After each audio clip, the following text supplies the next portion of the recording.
전준철 있잖아요. 예. 그 특검 종합특검 후보. 이거 왜 민주당에서 이런 사람을 쌍방울 변호인을 추천했어? 너무 황당한 일 아니야라고 이제 청와대에서 싫어했다고 했는데 네. 김어준 씨가 자신의 방송에서 이렇게 이야기를 했어요. 아니 전준철 검증을 가지고 왜 당에만 이야기를 하느냐? 청와대 민정에는 왜 안 따지느냐? 청와대도 검증해야 되는 거 아니냐라고 이야기를 했거든요. 그래서 아니, 당에서 추천했으니까 당에다 따지는 거지. 그래서 그거 왜 청와대 그 책임을 돌리죠? 당에서는 좀 이제 선 넘었다 이런 이야기도 나왔습니다. 아 그래요? 그 전준철 변호사 굉장히 부적절한 추천이라는 건 이제 뭐 사실 다들 아마 공감을 하시는 내용일 텐데 그거를 추천한 사람이 누군지도 뭐 당에서 다 이미 나왔고 그 검증 과정이 부실했다는 것도 이미 다 인정하는 정도의 분위기인 것 같은데 왜 청와대가 그거를 못 막았냐 이런 이제 비판을 한다는 거죠. 요게 공감들을 많이 하시긴 좀 어려울 것 같은데 아무리 문 세력이라 하더라도 저는 이 문제는 약간 시스템의 오류라고 생각해요. 그러니까 그 전준철 변호사를 추천했던 과정이 뭐 서로가 부인하지 않는 과정을 들어보면 검찰이나 수사를 잘 아는 이성윤 최고위원에게 추천력을 맡겼고 이성윤 최고위원이 본인이 검찰에 있을 때 자기하고 손발을 맞춰서 서울중앙지검에서 반부패 수사를 담당했던 전준철 변호사, 윤석열 정권하고 사이도 안 좋았으니까 이제 추천을 했는데 그 과정이 법사위원들, 최고위원들하고도 공유가 안 되고 어떻게 보면 전적으로 이성윤 최고위원 한 사람한테 맡겨지는 셈이거든요. 결과로 보면. 근데 이건 여당의 시스템이라고 보기가 어려워요. 더더군다나 2차 특검은 뭐 야당이 반대하는 건 당연하고 이런저런 논란을 거치면서 하기로 한 거잖아요.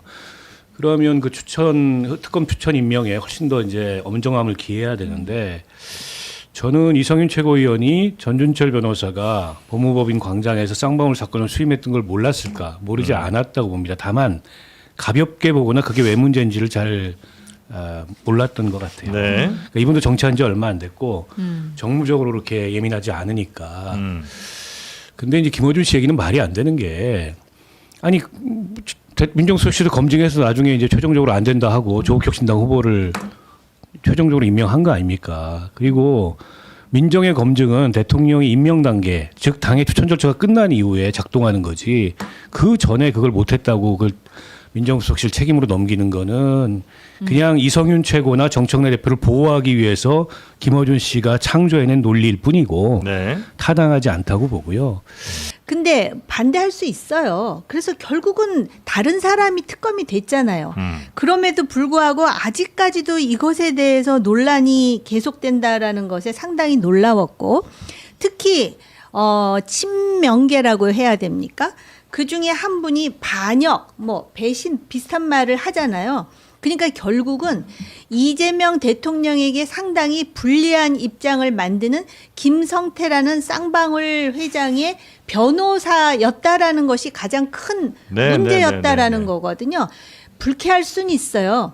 근데 과연 개인적으로 그런 연관성이 있다 그래서 이 사람의 특검에 자격하고 결부시키는 것이 이게 맞는 것이냐에 대해서는 좀 우리가 생각해 볼 필요고요. 그 말씀을 듣는 순간에 지금 정청래 대표가 타의에 의해서든 아무 생각이 없어서든 간에 본인의 법률 특보도 역시 지금 그 김성태 변호사 네, 맞아요. 이런 얘기를 하는 거 봐서는 저는 또 어떤 생각이 드냐면 이게 권력 투쟁이 이제 심각해지잖아요.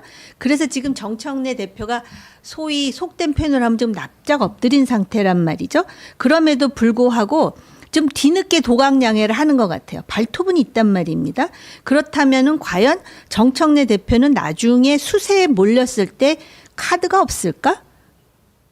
그런 생각도 든다는 것이죠. 있을 것이다. 원래요, 이게 예를 들어서 국민의힘과 민주당의 권력 투쟁 이거보다 네. 더 무서운 거는 내부에서 벌어지는 매우 생경하고 원색적이며 동물적이고 비인간적인 권력 투쟁이거든요. 네. 김어준 씨는 확실히 선을 넘었죠. 유튜버의 수준이 아니라 진짜 본인이 충정로의 대통령이라고 생각하는 건가? 이런 일에 왜 문제 제기를 하죠? 그리고 그 문제 제기에 대해서 별로 고개 끄덕이는 사람도 없는 거 아닙니까? 그 손가혁이란 네. 단어도 그렇고 전주철 변호사는 당연히 그랬고 굉장히 그렇죠. 대통령으로서는 좀 모욕감 같은 걸 느낄 수 있을 것 같긴 합니다. 나를 너무 좀 모욕적으로 대한다. 일단은 강훈식 비서실장 이야기를 들어보면 뭐 네. 대통령이 뭐 특검 추천과 관련해 그 전주천 변호사 관련해가지고 뭐 경로한 사실이 없다라고 일단 입장을 냈습니다. 일단 그런 부분들은 좀 참고를 해야 될 것 같고요.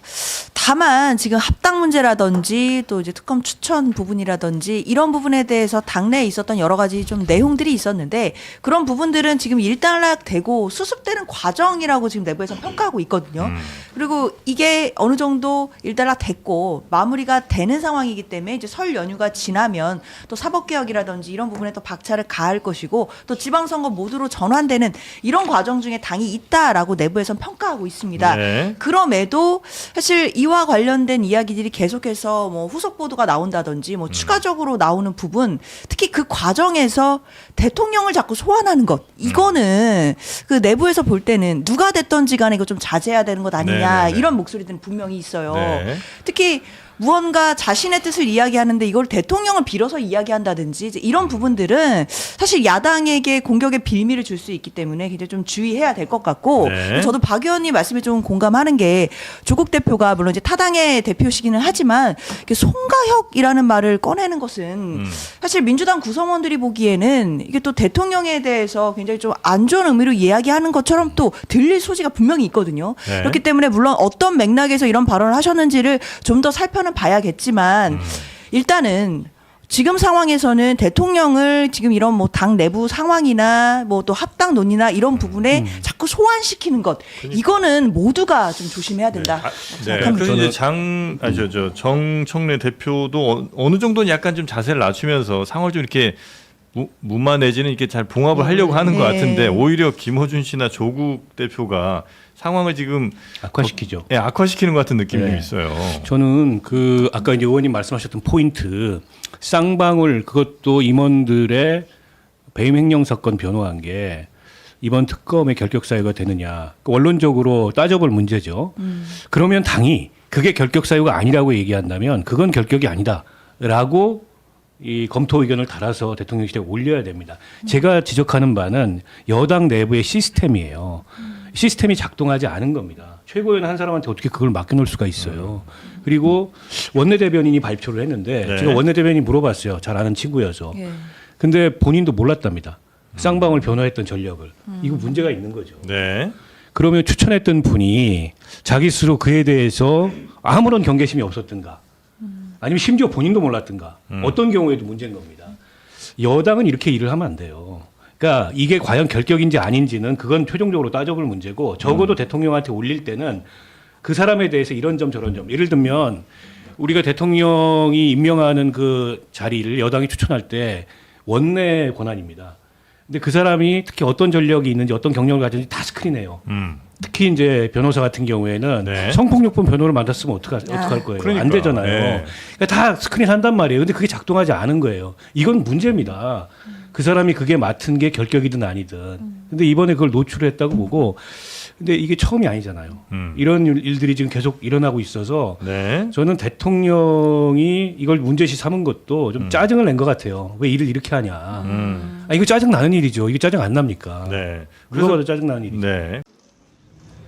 민주당 정청래 대표가 추진한 조국 혁신당과의 합당에 옳은 결정이라며 힘을 실었던 방송인 김어준 씨. 정청래 대표가 당대표로서는 꼭 했어야만 하는 욕먹을지도 모르는 일인데 했어야만 하는 일을 했다고 봅니다. 이어 유시민 작가까지 참전했습니다. 대통령이 되어서 나라를 책임질 자세를 갖고 있다면 합쳐야 돼요. 빨리. 그러니까 지류에는 큰 배를 띄우지 못해요. 큰 배를 띄우려면 반드시 본류를 타야 됩니다. 여당 내 명청 갈등으로 이어졌던 민주당과 조국혁신당의 합당 문제. 결국 민주당 의회총회에선 지방선거 전 합당은 어렵다는 결론이 나왔습니다. 법여권 최대 스피커의 영향력, 예전 같지 않다는 평가가 나오는 이유입니다. 이들의 말에 좌지우지되면 건전한 당이 아니다라는 진단까지 나왔습니다. 김어준 총수나 네. 유시민 작가 같은 분은 아주 리버럴하게 자유분방하게 자기 의사를 분명히 표명하시는 분들 아니에요. 네. 그렇기 때문에 거기에 좌지우지 된다고 하면은 우리 민주당도 건전한 당이 아니에요. 앞서 합당을 반대한 일부 여당 의원들은 두 사람의 실명을 거론하며 비판 불가한 성역이 된 듯하다 날을 세우기도 했습니다. 이를 두고 일각에선 정 대표가 새로운 당원들의 특성을 생각하지 못했다는 목소리도 나왔습니다. 이재명을 보고 들어온 당원들은 문재인 전 대통령과 조국 대표에 대한 부채가 없는 사람들이라는 겁니다.